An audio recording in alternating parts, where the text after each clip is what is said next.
नमस्कार मित्रांनो, मी STI योगेश शाटुळे. आजची जी आपला कंबाईन गट क चा जो काही पेपर झाला त्याचे आपण नुकतेच इकॉनॉमिक्सचे 15 प्रश्नांचं डिस्कशन केलं. आता आपण पॉलिटीचे जे काही 15 प्रश्न आलेत त्याची उत्तरं नेमकी काय आहेत, आणि एकंदरीत किती प्रश्न सुटण्यासारखे होते आणि साधारणतः ऍव्हरेज स्कोअर किती यायला पाहिजे ह्या गोष्टी पाहणार आहोत. तर बघा, 51 नंबरचा प्रश्न. तो बघा, HVR आपल्याला अयोग्य शोधायचं सगळ्यात महत्वाचं. HVR अय्यंगार हे संविधान सभेचे मुख्य आरेखक होते. बी, SN मुखर्जी हे संविधान सभेचे सचिव होते. तर हे उलट केले. चीफ ड्राफ्ट्समन होते ते मुखर्जी होते आणि सेक्रेटरी होते ते अय्यंगार होते. तर हे दोन्ही स्टेटमेंट चुकीचे आहेत. प्रेम बिहारी नारायण रायजादा हे भारतीय संविधानाचे सुलेखनकार होते. तर हे बरोबर आहे. आपल्याला चुकीचं ओळखायला लावले. तर उत्तर नंबर येतं 1 याचं. 52 नंबरचा प्रश्न बघा, खालीलपैकी कोणते योग्य कथने ओळखा. योग्य कथन ओळखायला राज्य विधिमंडळ सामान्य विधेयक हे मंत्र्याद्वारे किंवा खासगी सदस्याद्वारे मांडले जाऊ शकते. हे बरोबर आहे, स्टेटमेंट एक्झॅक्ट बरोबर आहे. धनविधेयक हे मंत्र्याद्वारे किंवा खासगी सदस्याद्वारे मांडले जाऊ. नीट वाचायचे, खासगी सदस्य नाही, फक्त धनविधेयक हा फक्त मंत्र्याद्वारेच मांडलं जाऊ शकतं. त्याच्यामुळं फक्त आपल्याला योग्य ओळखायला बरोबर आहे, याचं उत्तर 1 येईल फक्त. नेक्स्ट बघा, बलवंतराव मेहता समितीच्या योग्य शिफारसी ओळखा. ग्रामपंचायत प्रत्यक्ष निवडून आलेल्या प्रतिनिधींसह स्थापन करावी. तर हे बरोबर आहे, प्रत्यक्ष. पंचायत समिती किंवा जलपरिषद प्रत्यक्ष निवडून आलेल्या प्रतिनिधींसह स्थापन, हे अप्रत्यक्ष आहे, त्यांची शिफारस होती. हे चुकीचं आहे. जिल्हाधिकारी हे जिल्हा परिषदे अध्यक्ष असावेत. हे बरोबर आहे. याचं उत्तर जे येईल ते आणि क बरोबर येईल. आणि क म्हणजेच आपलं उत्तर 3.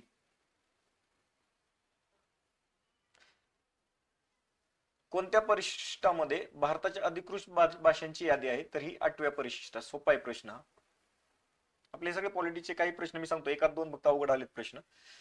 55, केंद्र सरकारने 44व्या घटना दुरुस्तीद्वारे डॅश डॅश संविधानाच्या 3ऱ्या भागातून मजबूत हक्कातून ओळखले. तर काय 44 घटना संबंधीच्या हक्कांना वगळण्यात आलं. हा प्रश्न अवघड होता बघा. हा ऍक्च्युली ज्यांना सोडवायचा त्यांना सोडवू शकत होता, ज्यांना माहिती आहे. पण बरेचसा मी म्हणतो 99% काय कुणालाच येणार हा प्रश्न. तर हा नसता सोडवला तरी चालला असता. पॉईंट 25 वाचले असते. आणि जर चुकून तुमचा जर लागला तर ठीक आहे, मी उत्तर सांगतो. केंद्र राज्यांच्या समवर्ती सूचीला संधी प्रकाशाचे ट्विन लाईट झोन असे कोण संबोधतात? तर पायली यांनी ते सांगितलं. याचं उत्तर आहे 2. हाही प्रश्न थोडासा अवघड होता. आपण जनरली पॉलिटीच्या पुस्तकात वाचत नाही, पण थोडंसं लॉजिक लावलं असतं तर लक्षात आलं असतं. लहान शहरांच्या प्रशासनासाठी नगर क्षेत्र समितीची स्थापना केली जाते. ती डॅश डॅश असू शकते, टाउन एरिया कमिटी. तर या टाउन एरियामध्ये ना असू शकते म्हणले, म्हणजे एक्झॅक्ट काय असेल ना मे. तर याच्यात बघा, पूर्ण निवडलेली असू शकते, नामनिर्देशित असू शकतात, अंशतः नामनिर्देशित किंवा निवडलेली, असे तिन्ही पण असू शकतात. 1 2. तर याचं वरील पैकी सर्व उत्तरे अपेक्षित आहे.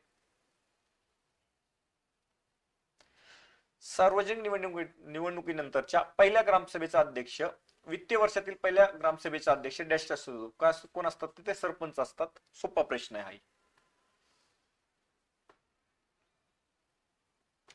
राज्यपालाकडे भारतीय राज्यघटनेतील अनुच्छेद डॅश डॅश नुसार राज्याची कार्यसत्ता सोपवण्यात आली आहे. तर कार्यकारी सत्ता राज्यपालांकडून कोणत्या 154 कलमानुसार आहे. 60 नंबरचा प्रश्न बघा. हा थोडासा ज्यांनी डिटेलमध्ये वाचन केलं ना त्यांना हा प्रश्न सुटला असता, वरवरच्या अभ्यासावरती नव्हता. खालीलपैकी कोणत्या अनुसूचीमध्ये प्रतिबंधात्मक स्थानबद्धतेची तरतूद करण्यात आली आहे? तर ते केंद्र सूची आणि समवर्ती सूची अशा दोन्ही सूचींमध्ये. तर याचं उत्तर आहे 3. लक्षद्वीप कोणत्या उच्च न्यायालयाच्या कार्यक्षेत्रात येते? तर हे सोपे प्रश्न आहेत. काय याच्यात सांगण्यासारखं काय आहे, म्हणजे तुम्ही वाचलं असेल एकदा तरी हे सोडू शकता. हे केरळ याचं उत्तर आहे. सोपे प्रश्न आहेत. खालीलपैकी कोणते विधान सत्य नाही? म्हणजे तुम्हाला असत्य ओळखायला लावले. असत्य. भारतीय राज्यघटनेची अंमलबजावणीची तारीख 26 नोव्हेंबर 1949 आहे.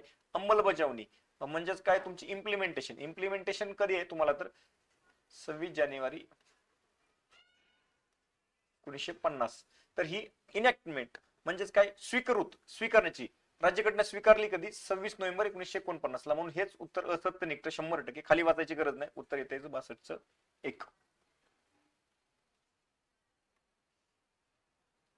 खालीपैकी कोणती जोडी बरोबर जुळत नाही? तुम्हाला म्हणजे अयोग्य जोडी जुळत नाही म्हणजे काय, असत्य जोडी ओळखायला लावली. एक असमानतेचा अधिकार बरोबर आहे. शोषणाविरुद्धचा अधिकार अनुच्छेद 20 ते 22 असा कोणता एकतर हा गटच नाहीये, म्हणजे एकतर 19 पासून 22 पर्यंतचा गट आहे. आणि शोषणाविरुद्धचे जे हक्क आहे ते 24, 23 आणि 24 मध्ये किती, 23 आणि 24 मध्ये आहेत. त्याच्यामुळे हे चुकीचं आहे. याचं उत्तर काय, तर 2 उत्तर येईल 63चं. हा तर म्हणजे जनरली फारच सोपा प्रश्न आला. पोलीस पाटलांची नेमणूक करण्याचा अधिकार कोणाला, तर जिल्हाधिकाऱ्यांना येतो. 65 नंबरचा, खालीलपैकी कोणत्या उच्च न्यायालयात सर्वाधिक खंडपीठे आहेत? तर काय, तर बॉम्बे उच्च न्यायालयात 3 खंडपीठे आहेत. अलाहाबाद मध्ये 1 आहे, राजस्थान मध्ये 1 आहे, मध्य प्रदेश मध्ये 2 आहे. याचं उत्तर येईल 1. साधारणतः मला असं वाटतं की पॉलिटीच्या 15 प्रश्नांमध्ये एक एक फक्त प्रश्न आपल्या आउट ऑफ सिलेबस गेलेला आहे, आणि साधारणतः इतर मिस्टेकनी 2. तर 15 पैकी साधारणतः ज्यांचा जनरल अभ्यास आहे त्यांना खूप चांगले मार्क येतील. ऍव्हरेज मार्क असला तर अभ्यास जरी असला तरी तुमचे 10च्या पुढे अपेक्षितच आहे मार्क येणं. साधारणतः 12-13 पर्यंत तुम्ही पॉलिटीला मार्क घेऊ शकला असतात. ओके, थांबूयात.